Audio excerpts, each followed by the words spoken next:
Bem-vindo, bem-vinda, bem-vindos, bem-vindas. Quero compartilhar com vocês uma palavra extraordinária. Quero falar sobre as transformações promovidas pelo sofrimento. Eu recomendo a leitura do Evangelho de João, capítulo 15. Vai subsidiar bastante a sua reflexão comigo aqui.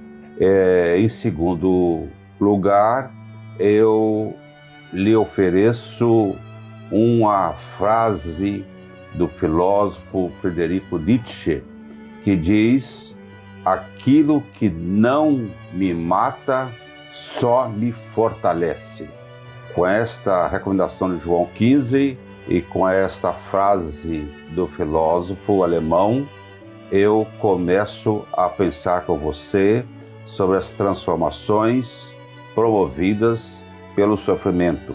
Quando falamos em transformação pelo sofrimento, vem à nossa mente a imagem do agricultor cuidando das plantas frutíferas. Ele procede à poda da plantação, visando aumentar a sua produtividade. Ele utiliza a técnica da poda, a poda da limpeza, objetivando a eliminação dos galhos e ramos mortos, secos ou danificados que drenam a energia daqueles galhos que estão produzindo.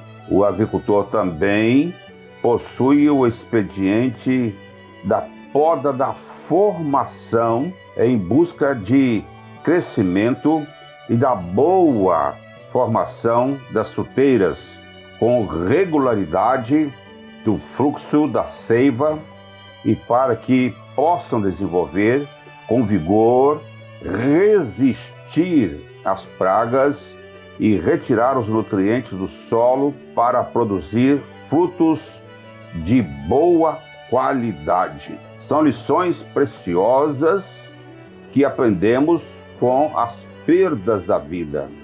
Perdas que nos fortalecem e nos preparam para os grandes eventos da vida. E há um ditado que diz que é perdendo que se ganha. Aliás, a lógica também ensina isso.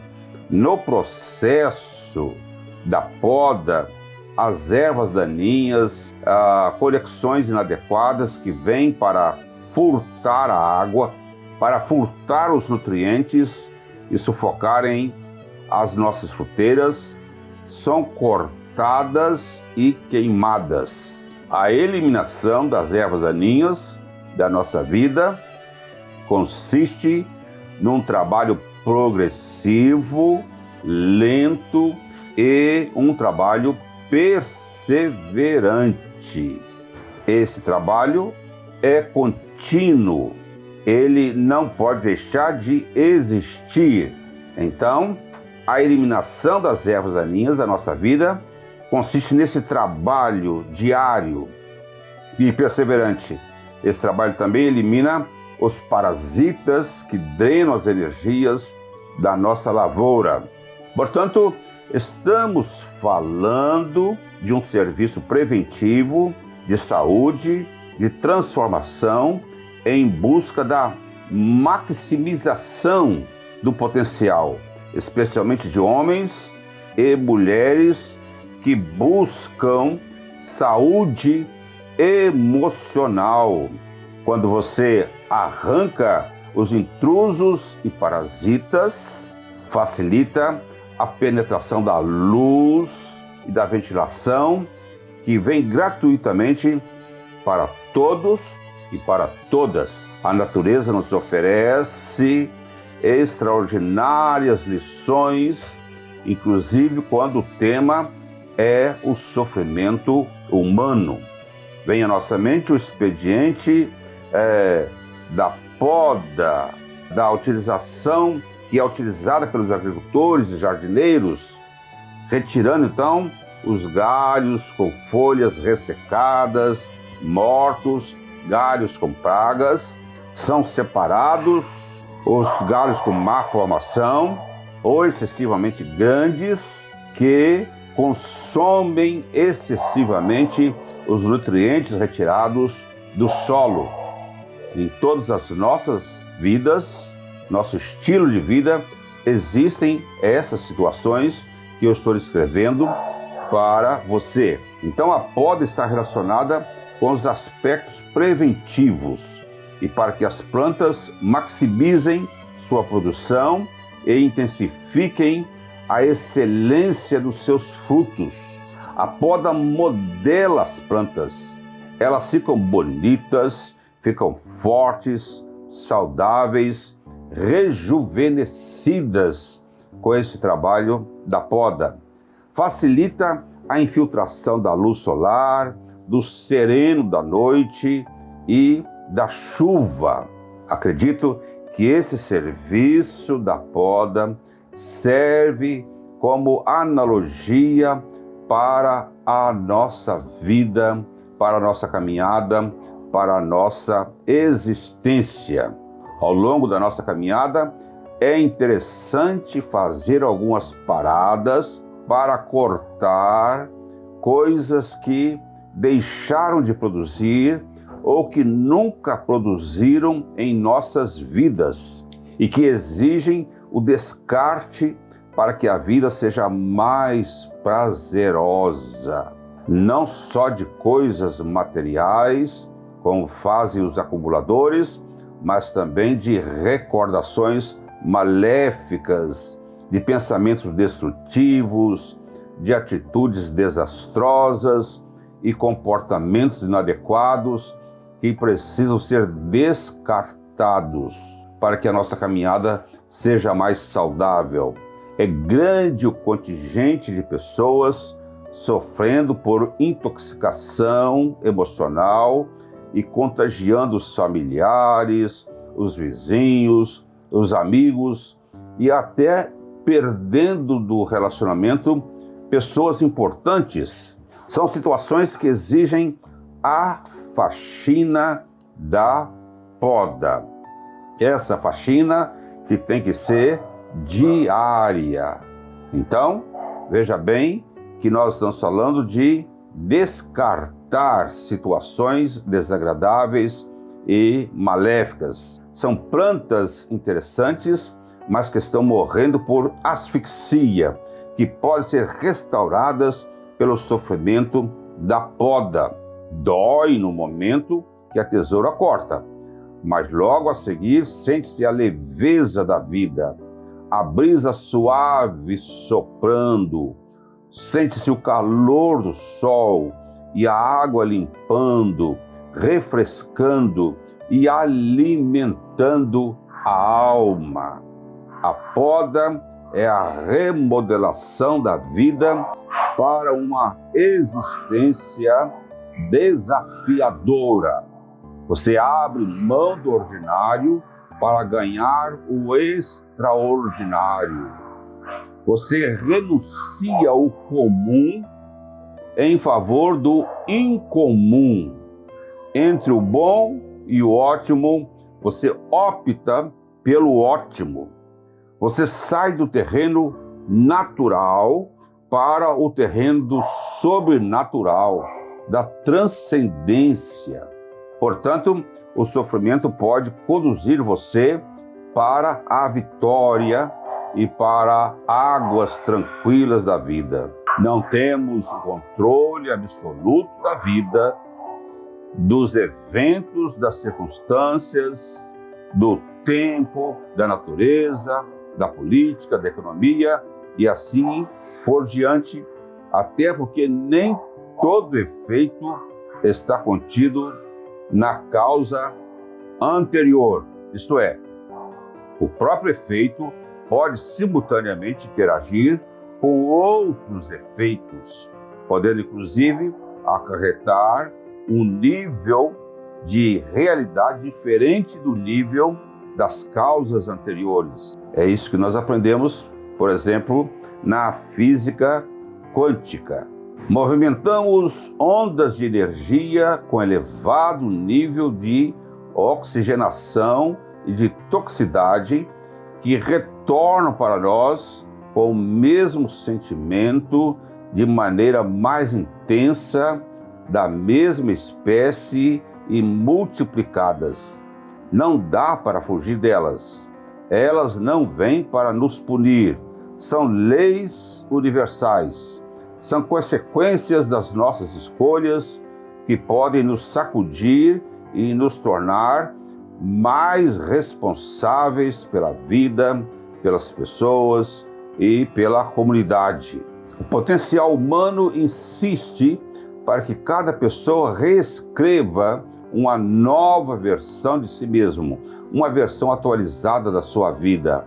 Há uma tendência natural para o crescimento em direção da luz, em busca da vida frutífera. O caminho da transformação pode ser penoso, mas você não será mais a mesma pessoa. Você deixou os galhos para voar na natureza, com uma visão diferente do mundo, prestigiando a vida silenciosa, apreciando as coisas simples e belas da existência, e gostará muito mais da vida, muito mais de viver. Até porque ostra feliz nunca vira pérola. A gente tem uma outra lição preciosa que é com a lagosta, um crustáceo que é muito simples, muito sensível, que vive dentro de uma carcaça rígida. Na proporção que esse ser vai evoluindo, vai se sentindo desconfortável dentro dessa carcaça rígida. Então, o que é que ela faz? Ela vai para debaixo dos rochedos, das pedras, e ali, se movendo contra os rochedos, as pedras, ela perde essa carcaça e nasce uma outra carcaça, e ela retorna para a sua vida normal. E assim ocorre tantas vezes quantas forem necessárias para que ela retorne para o seu refúgio, para perder aquela carcaça antiga e adquirir uma nova carcaça. Essa é uma lição preciosa. Então, o estímulo para que a lagosta possa crescer ocorre quando ela se sente desconfortável. Temos que perceber, portanto, que os momentos de tensão e de estresse são também momentos que sinalizam as possibilidades de crescimento, ou seja, se usarmos a adversidade de forma correta, poderemos nos aperfeiçoar através das contrariedades e de sabores que a vida sempre nos apresenta. Muito embora todos nós fujamos da dor e do desconforto, apenas essas situações terão a força e o poder de abrir as janelas de conexão com o que há de mais profundo em nós mesmos. Assim ocorrerá sempre que perdermos um ente querido, que vivenciarmos um acidente ou adoecermos gravemente, apenas para citar alguns exemplos. Todavia, à medida que o tempo decorre e a vida volta ao seu curso natural, normalmente vamos apagando as situações e nossa mente volta para um estado automático de inconsciência, até que novas adversidades nos despertem de novo. Émile Zola, um romancista francês do século XIX, dizia: o sofrimento é o melhor remédio para acordar o espírito. Eu vou repetir para você. O sofrimento é o melhor remédio para acordar o espírito.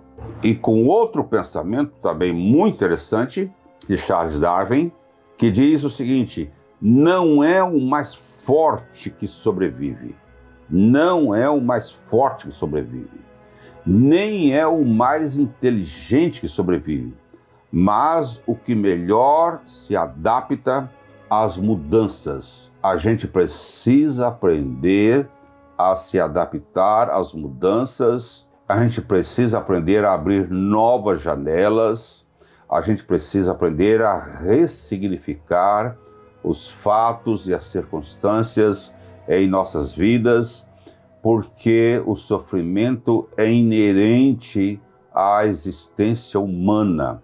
Sofrem religiosos, sofrem ateus, sofrem pobres, sofrem ricos, sofrem pessoas letradas e pessoas iletradas, sofrem os bons e sofrem os maus. Todos são humanos e a humanidade está ligada ao sofrimento. E é pelo sofrimento que a gente reconhece a nossa finitude, as nossas limitações, as nossas dificuldades, e que a gente aprende a viver melhor e a viver mais. Um abraço, saúde e paz.